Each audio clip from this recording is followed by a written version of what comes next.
Learning community when cell phones disrupts class, especially in a public speaking course.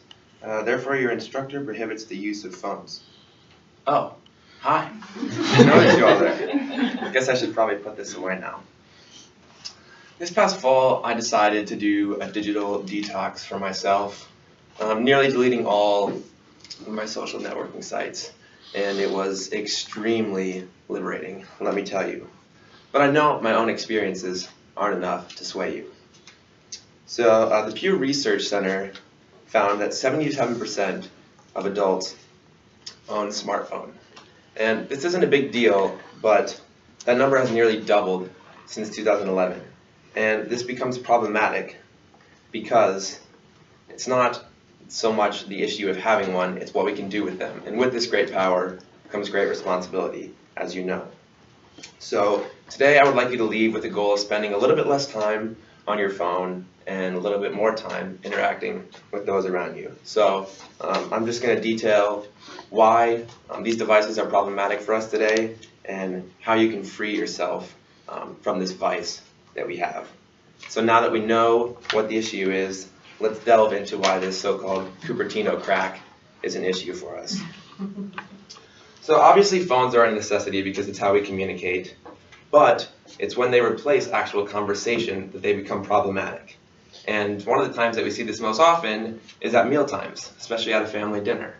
And so I'll show you just kind of what that looks like here. Oh, it's so nice to all be sitting down together. You can tell me something they did today. I drew a horsey. Good for you, son. I started smoking. I love you too, sweetheart. I'm selling bongs out of our minivan. I got a tramp stamp. I'm getting implants. I'm dating your brother. Uh-huh. I'm cooking meth in the basement. Great idea, kiddo. That's why you're so popular at school. So it's pretty funny, right? But this is actually what happens, and we see this a lot. And it's going to keep happening unless we all make a change. And so, as Dr. Ali Park puts it of University of Sunshine Coast, the problem is really simple. And it's that the more time we spend on our screens, the less time we're spending actually talking to the people around us.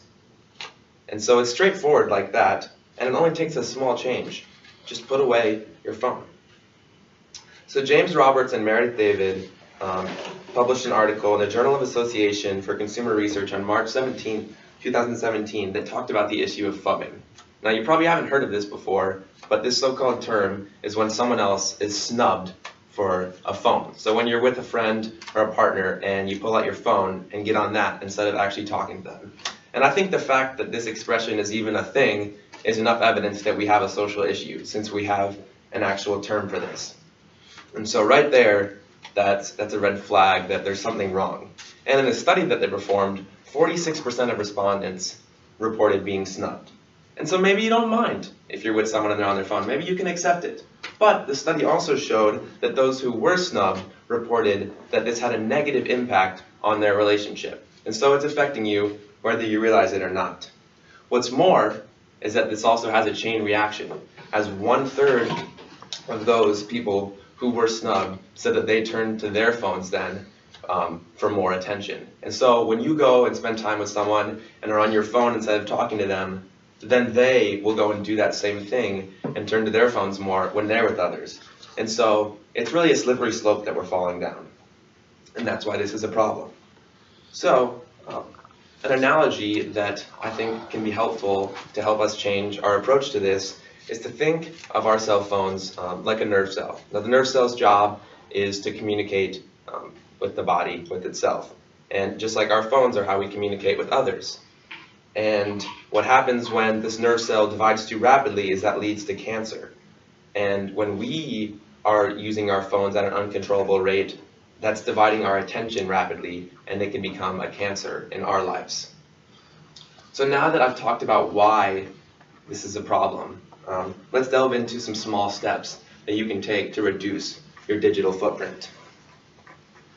So I know in my last speech I talked about social media, and yes, that's a big problem, but the root of this problem is the presence of phones in our life. And so that is where we need to focus our attention and really take action. The American Psychological Association in 2017, in their Stress in America journal, published that 2 out of 3 adults say that doing a digital detox would be good for their mental health. So it's clear people want to make a change, but are they actually doing it? So some small steps that you can take. When you go in your bedroom, implement a no phone policy for yourself. Simply like this. Toss it out. Leave your phone out of your bedroom. Now, this might mean getting an alarm clock, but I heard the Boba Fett one is a great option. Yeah. So that's one small thing that you can do. Easy. All you have to do is not bring your phone into the bedroom with you. Another solution was provided by the Royal College of Nursing in an article on April 19th, 2017. And what they said was just focus on one activity at a time. So like right now, I'm giving a speech to you, and I'm focusing on that. Well, hopefully. And you all are the audience, and you're focusing on watching me give my speech. And that's all that we're doing, nothing else. We're not on our phones or anything like that. And so just not multitasking and spending your time with one thing is an easy way to get off your phone. In an article by Secure researcher Michael Rich of Harvard, this was also on April 20th, 2018, gave an analogy that we should introduce our kids to phones like they are saws. Now, I don't know about you, but I don't hear the whoopa, whoopa, whoopa of saws all around campus all day. So why should we be doing this all day? Right? Okay, so that's like a mindset that you can have to kind of tackle this problem. Next, just practice good phone etiquette when you're with others. Don't be on your phone. Put it on Do Not Disturb, or if you like, customize your notifications for certain things. So instead of getting on your phone, if you absolutely have to check your phone, announce that to the group. Like, hey guys, I need to text my mom that we're out of data, so I'm going to do that real quick. And there, everyone understands why you did it, and it's not seen as rude. And then finally, keep your phone out of sight and out of mind. Take it off the table. I see a lot of you have your phones on the table today. That's a small little problem, something that we can fix. Put it in your pocket or put it in your bag so that you're not tempted to use it. So now that we've talked about some simple solutions, let's summarize today what we have talked about with phones.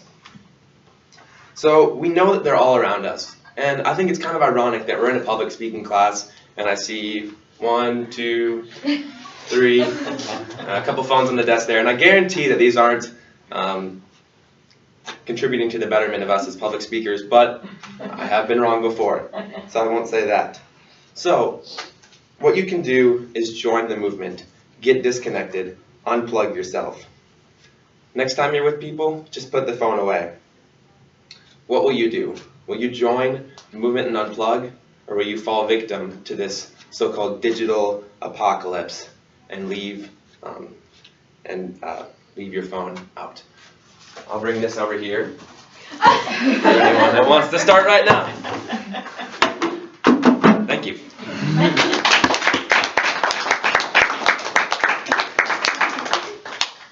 I think you had them more likely to leave it out of the bedroom. Yeah. But they might have gum they could throw away, right? That works too.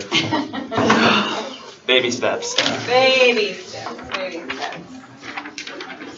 Are we done? 9:25? Yep. Yeah, we're done. Perfect. Good timing. Sam. All right. Good I'll speech. take these when you're finished. And then, I have this thought Oh, yeah. about canceling